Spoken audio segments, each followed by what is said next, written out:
Hello and welcome to another episode of Gemstone Mine. I'm John, and today we have another lesson from cEDH.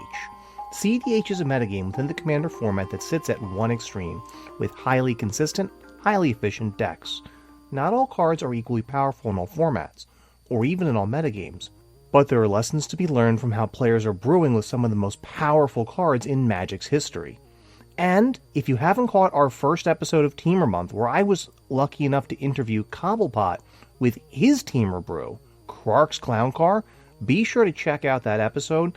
It is easily one of the most crazy decks I've seen brewed that really challenges what a cEDH deck, quote-unquote, needs to be. The deck is absolutely wild. You've got to check it out if you haven't done so yet. But today, I want to build upon what we saw in that episode and start to dig deep into what Temur's color identity means, specifically in cEDH, but also try to apply that more broadly to Commander in general. Temur is one of the three color wedges, and I guess the best summary I can give of its quote-unquote feel would be explosive growth. You see, one of the core components of Temur is Simic, green-blue. And Simic is usually built on a backbone of slow, steady, but powerful ramp with powerful payoffs. In limited formats, Simic is often the one that is going to have a lot of powerful ramp and then be able to dump that mana into mana sinks to draw extra cards or just cast big, strong spells. But Temur also gets to include red, which offers some of the fastest and most powerful rituals in all of Magic's history. You've got your Rite of Flames, your Infernal Plunges, your Desperate Rituals. You've also got some Gruul-specific cards like your Tinder Walls and your Orcish Lumberjacks. And then you have your game-warping, powerful rituals like Dockside Extortionist and Treasonous Ogre. And of course, green brings it all together with some of the best fixing available in the format. Birds of Paradise, Carpet of Flowers, and Utopia Sprawl. So if Simic ramps, growing slowly but steadily with dorks like Llanowar Elves, or ramp spells like Nature's Lore, then Temur explodes with some of these powerful red rituals.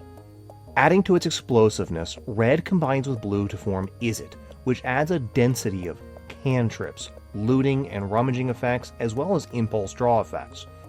While cards like Expressive Iteration lose some of their luster when you can't jam 4 of them into a deck, you can start to see a lot of return on your investment when you also include cards like Faithless Looting and Thrill of Possibility, both of which are heavily played in our format. And Niv Mizzet Perun still remains one of the top Izzet commanders of all time. Izzet also dominates the stack, with counterspells and effects like Deflecting Swat, as well as Red Elemental Blast, allowing it to make sure that it is the color identity that controls what resolves and what doesn't.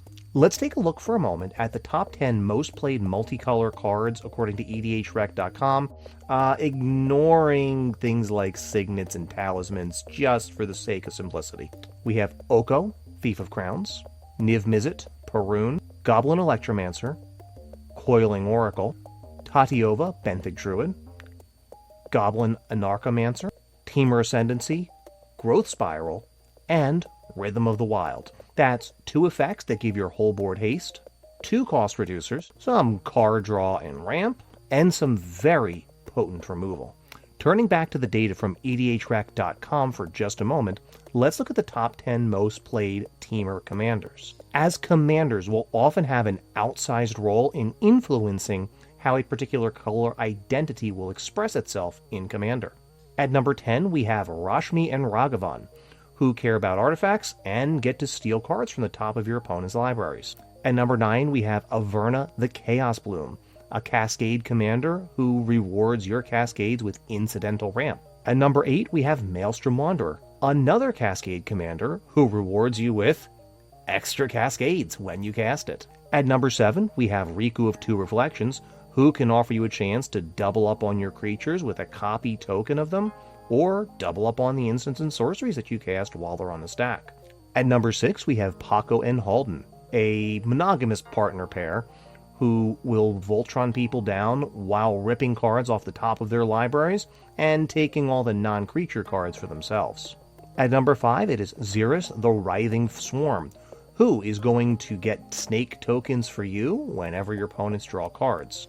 At number 4, we have Magus Lucia Kane, a Tyrannid commander from the 40k decks, who cares about +1/+1 counters, and taps for 2 colorless mana, which can be used to double up on an X spell. At number 3, it is Calamax the Stormsire, who again can double up on instants and sorceries so long as he's tapped. At number 2, we have Animar, Soul of Elements, who is going to give you a discount on creature spells that you cast as he grows, and he grows as you cast creature spells. At number 1, we have Miram, the Sentinel Worm, who lets you, that's right, double up, in this case specifically on dragons.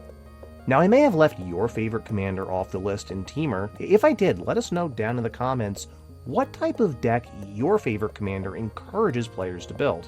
And if you did something a little different, be sure to let us know how you built it instead. Thus far, we've seen a couple of mechanics and themes repeat themselves across these 10 different commanders. With a powerful ramp base in Simic and Red's explosive rituals, the ability to turn that big mana into a turn-over-turn advantage is quite strong. Many of these decks will feature +1/+1 counters, X spells, or just big fat creatures. Let's just call these go big decks. There are also a number of decks which let you copy your big, impressive creatures. Miram, Riku of Two Reflections. They all play the copy game, often with a couple of caveats in what they're allowed to copy. Let's call these our double down decks. Animar, Calamax, and Riku can also all make it pretty easy to storm off, with Animar lending itself towards some good old-fashioned bro storm, while Riku and Calamax go for the more traditional spell-based storm. I guess I'll just call these storm decks. There's our Maelstrom Wanderers and our Avernas who care about Cascade and cascading. And finally, there are the category of decks which are probably best described as Cascade, except from the top of your opponent's decks, where you're going to get a random card that you have either a limited window to cast with, or some restriction on how you cast it. That's Paco and Halden, as well as Rashmi and Ragavan. That description really is a mouthful. We could call it Italian, maybe? Let's actually give Ragavan a nod, and let's call those pilfering decks. Now, outside of the specifically Temur commanders, where you would have one commander in the command zone, things do get kind of interesting when you start to consider the traditional partner pairs. One of the most common choices for this is Thrasios Triton Hero, who allows you to spend 4 mana to either get a land into play or a card into hand when you activate his ability. The next most common in Izzet is Crumb, Ludovic's Opus. Again, another card advantage engine. This one doesn't cost mana each time you activate it. And finally, Tana the Bloodsower in Gruul is usually chosen just for the colors, but there are some decks which can make use of those Saproling tokens, both in cEDH and, more commonly, in casual games. I've talked about some really interesting cards throughout this episode so far. Maybe some cards you've never even heard of before. I mean, I don't know how many of my audience were actually alive when Ice Age was released, but it's been a minute since Tinderwall has seen a printing. So, if any of these cards look interesting to you and you're starting to feel that itch to build a Temur deck, why not check out one of our sponsors, FusionGamingOnline.com. They're your source for all your gaming needs. Did you catch our episode a couple of weeks ago when we did our Esper Humility deck? I showed you just all the cool stuff that I got for my Galta deck with some really premium shinies. The nice part about Fusion is they have a pretty deep catalog. So if you are not looking to get ultra shinies and just want to get the cheapest versions of some cards, no problem. They do ship international, so they were able to get the cards that I needed as I was getting ready to upgrade some decks with some releases from Lost Caverns of Ixalan. And they shipped very easily from the Great White North all the way down to me in the United States. Be sure to use the promo code CCOSummer to get 5% off. If you're gonna buy the cards anyway, why not save a little bit of extra money doing so? That's FusionGamingOnline.com, your source for all your gaming needs. So now that we have an understanding of what Temur is capable of, we want to start brewing in this color identity. So we're going to need to decide which of Temur's strengths we want to lean into. This will usually also enable you to decide which tools you want to draw on from the 3 colors in your color identity. For example, if you're going to be focusing on spell slinging with a commander like Calamax, like our buddy Ryan likes to do, you'll probably want to err on the side of instants and sorceries that are going to get you lands out of your library and into play for your ramp, as opposed to using mana dorks like Llanowar Elves. Being able to double up on those instants and sorceries often means bigger payoff later in the game. Whereas if you are instead trying to build a deck around Rashmi and Ragavan, you probably want more of your ramp to be in the form of artifacts, because Rashmi and Ragavan care about artifacts, and they make it a little bit easier to start pilfering some cards off the top of your opponent's library. No matter which of these commanders you pick, you are likely going to want to focus a lot of your slots to ramp. Many of the most powerful payoffs in Temur are going to demand a lot of mana in order to get that value back. But outside of ramp, don't forget that Temur includes a lot of potent ways to manipulate and control the stack, from Blue's classic suite of counterspells, to red inclusions like Deflecting Swat, green spells like Veil of Summer, as well as some very powerful permanent-based control over the stack, with cards like Spellskite or Vexing Shusher, which can make it very difficult and frustrating for your opponents to try to get their game plan online or respond to your game plan. Board control in Temur typically leans quite heavily on green's suite of answers to artifacts and enchantments, which can be very cheap, cards like Nature's Claim. Because so many of the payoffs in this color identity are quite large and expensive, this is not always the color identity that wants to suffer a chain of vapor coming back at them, but don't overlook the benefits that Blue's bounce spells can have when you are playing that tempo game plan. Red gives some great damage-based sweepers, which can help you control the board, but if you are leaning into the creature aspect of Temur, it is not always the best option to choose. You may instead err on the side of Blue's classic sweepers like Cyclonic Rift instead. Blue does in fact offer a lot of very compelling payoffs for creature-based strategies. Cards like Consecrated Sphinx and Hullbreaker Horror can absolutely dominate any game where you manage to get them onto the battlefield. These control finishers that you either ramp into or tutor out in Temur can really dominate the board and help you to stabilize once you have ramped out with your powerful ritual effects. Now, if we're thinking like cEDH brewers, it's also very important for us to think about what we lose access to by choosing Temur in our command zone.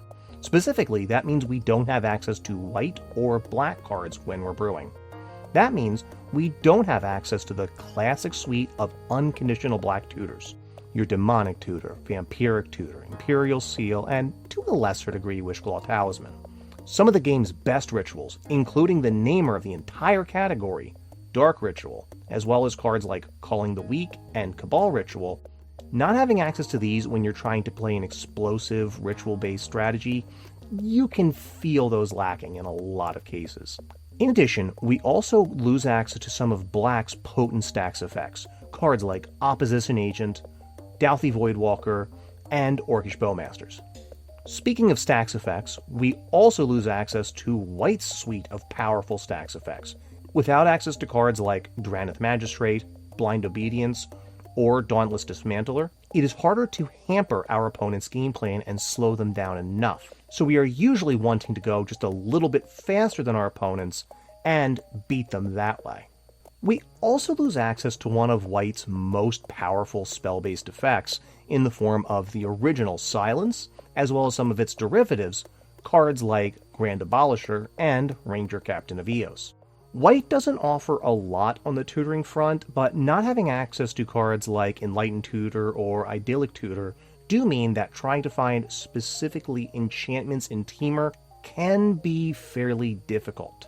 Now, some other value engines we lose access to in the Orzhov color pair would be cards like Lotho Corrupt Sheriff, who is going to make lots of treasure tokens over the course of a game, Esper Sentinel, and Archivist of Ogma, which especially in cEDH are likely to draw lots of cards overall. Finally, we lose access to some haymakers like Ad Nauseam, as well as cards that sometimes just let us oops into winning the game alongside Thassa's Oracle with Tainted Pact or Demonic Consultation. So we don't have access to the easiest win condition in cEDH, and we lose a lot of that powerful card draw and a lot of stax effects. There's a real price to playing in less than 4 colors in cEDH, and we've lost access to some very potent effects.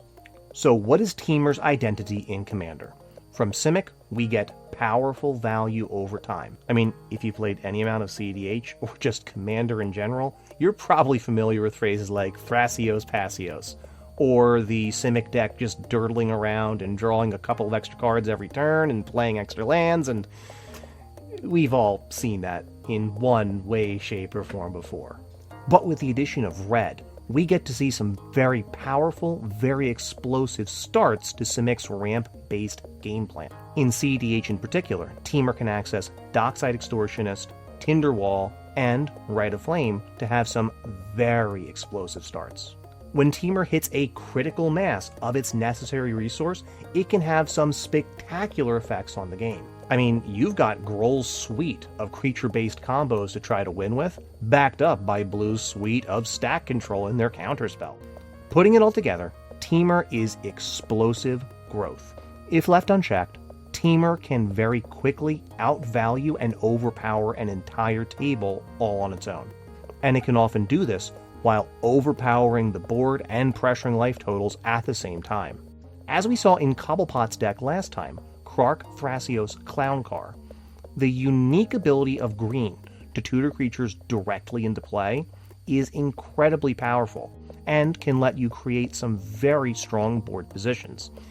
In addition, this often allows a Temur deck to sort of weave together multiple tutors in order to get the effect that they want, such as spending a green creature tutor to go grab a Spellseeker, who can then, on ETB, go and get a specific instant or sorcery that you're looking for to actually win the game. Sure, it's a little bit ramshackle, but it can be very effective. So, what do you guys say? Do you want to try to apply some of these concepts to a brand new brew in Temur in cEDH? If so, be sure to check back next time. I've got a little something in store that I've been brewing with some really talented players in cEDH. Affirmative. You can find us on YouTube, where we are Gemstone Mine Podcast, now part of Commander Cookout Media Group. You can add us on Twitter, where we are at Gemstone Mine MTG, or you can send us an email, gemstoneminepodcast@gmail.com. Until next time, I'm John, and this is Gemstone Mine.